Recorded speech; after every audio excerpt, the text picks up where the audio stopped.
Public debt this large weighs heavily on economic growth, crowding out private investment and discouraging it through uncertainty.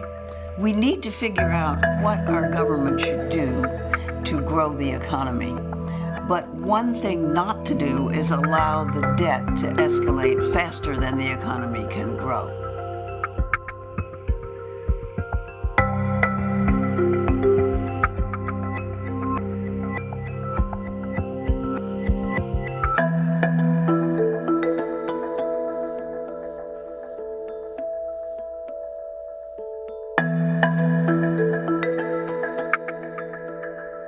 If you look at the foundation of our federal budget problems, if you look at the concerns about wages not rising in the United States, all roads lead to healthcare spending.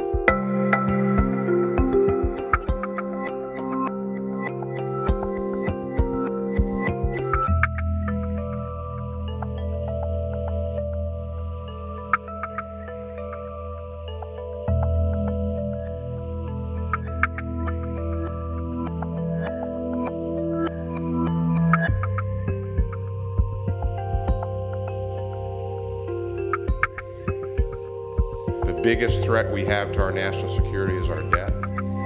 Several past secretaries of state have actually said in recent years that the greatest threat to national security is our own federal debt. Do you agree with that, sir? I do, sir.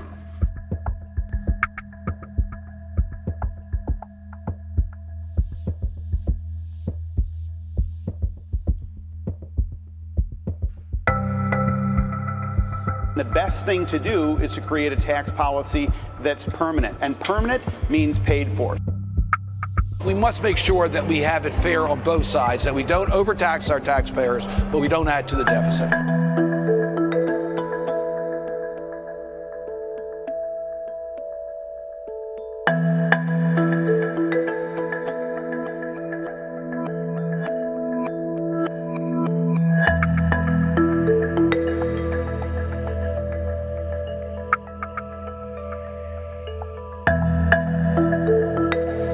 Unless and until we get our fiscal house in order, we will not have the resources as a society to make the investments we need to make in education, in training, and rewarding and supporting work that are critical for opportunity.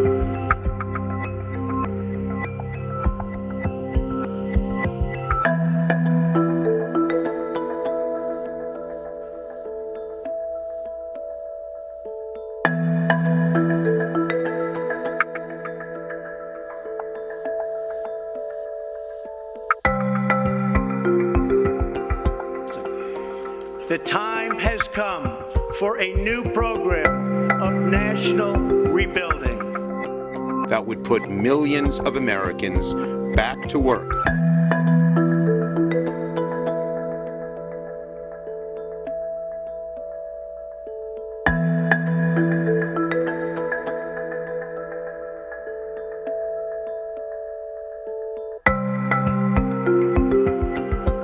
If we don't want to pay creditors over the next 30 years $50 trillion interest on the debt, we have to address Social Security. Talk to millennials, none of them believe they're going to have Social Security. We've got to make some changes now.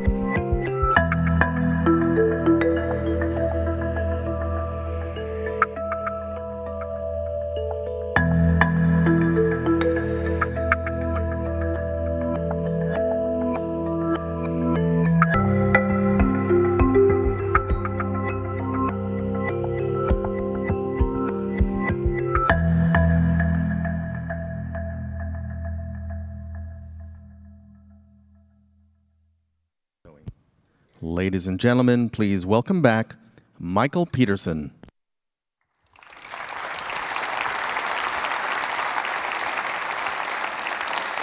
Thank you. America faces a new and uncertain landscape, both economically and politically. On the economic side, we've fully recovered from the Great Recession, and we're approaching full employment.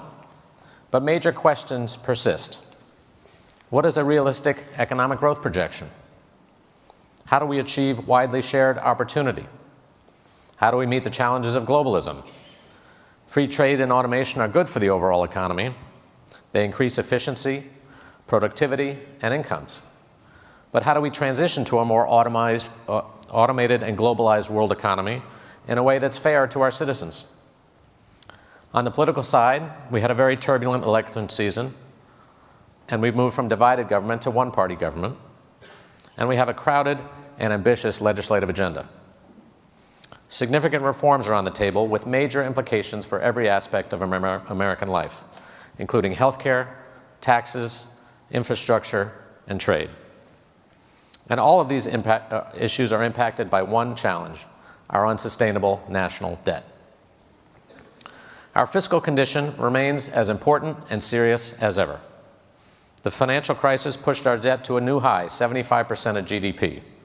That's the highest since just after World War II. The annual deficits have come down since the recession, but they will begin rising again over the next 10 years. In just 6 years, we'll be back to trillion-dollar deficits. President Obama added $7 trillion to our national debt. Unfortunately, President Trump is set to add the exact same amount, $7 trillion. But this time it's different. The last $7 trillion was primarily caused by an unusual event, the Great Recession. Unfortunately, over the next 8 years, we're in a new period of recurring and permanent increases in deficits. This next $7 trillion is our structural deficit at work, with a growing mismatch between spending and revenues. Growth in spending over the long term is driven entirely by two things: entitlements and compounding interest. Entitlement growth is a simple function of the large group of baby boomers beginning to retire, increasing longevity, so people are living longer, and a very inefficient healthcare system in this country. So today, 10,000 Americans will turn 65, and every day for the next 14 years. These costs, plus compounding interest, grow much faster than revenue. And right now, we're at the beginning of this wave, and we need to address it before it's too late. And the national debt is the one issue that impacts all the others. On the economy, our debt threatens growth because it takes away capital from private and public investment. Frankly, there is no rational economic policy that does not include stabilizing the debt. On the federal budget, our growing debt is a huge threat to every aspect of the budget. In just over 10 years, interest costs will become the third largest federal program. In just 2 years, we'll spend more on interest than we do on our kids. And the major reform proposals will impact and are impacted by the national debt. On health care, how we reform the ACA will have significant fiscal implications. The current law includes significant revenues, Medicare savings, and costs for subsidies and Medicaid expansion.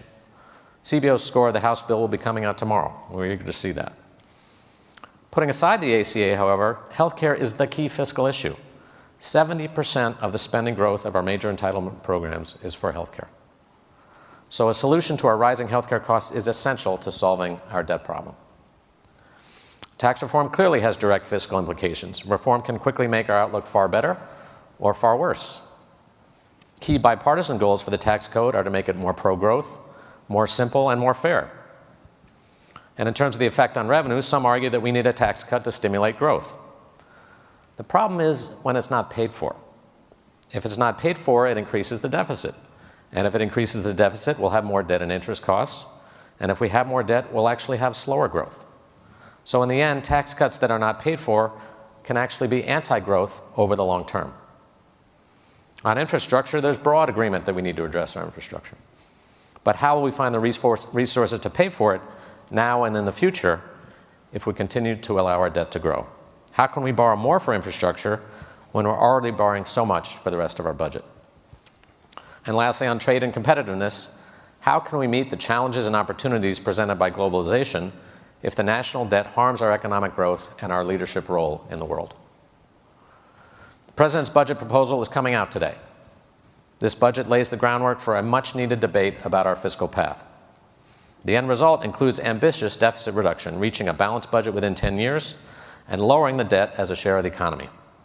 The administration deserves credit for putting forth policy options to significantly improve our nation's unsustainable fiscal outlook. But there are also issues to discuss. Is the optimistic economic growth projection of 3% reasonable and attainable? If not, the fiscal outcomes could be far worse. On the spending side, Social Security and Medicare are the primary drivers of our growing debt, yet they are left untouched in this budget. This leaves them vulnerable to insolvency and also means more significant reductions to means-tested and other discretionary programs. Further, a successful fiscal plan must achieve bipartisan support in order to be politically durable over the long term. The President and Congress should work together and across party lines to find common ground in order to achieve lasting policy solutions for the long-term health of the nation. And this is why the Peterson Foundation exists and why we're here today. Fiscal policy is central to all the issues that are on the table and to our future as a nation. Today's summit will convene leading voices and ideas from across the political spectrum, as you've seen, to discuss the legislative agenda, its connection to our growing national debt, and solutions to put us on a better fiscal path. It's time to transcend the uncertainty and focus on building a strong economy with a stable fiscal foundation. America's rising debt must be a central part of the 2017 policy discussion because addressing it is essential for us to meet the most pressing challenges of a changing economy. We're very honored to have Steven Mnuchin with us today. He's a key figure in the administration and a critical part of President Trump's economic and fiscal policy team. Secretary Mnuchin was sworn in as the 77th Secretary of the Treasury in February of this year. Prior to his confirmation, he served as senior economic advisor to candidate Trump, crafting his economic positions. He has significant experience in finance and the private sector.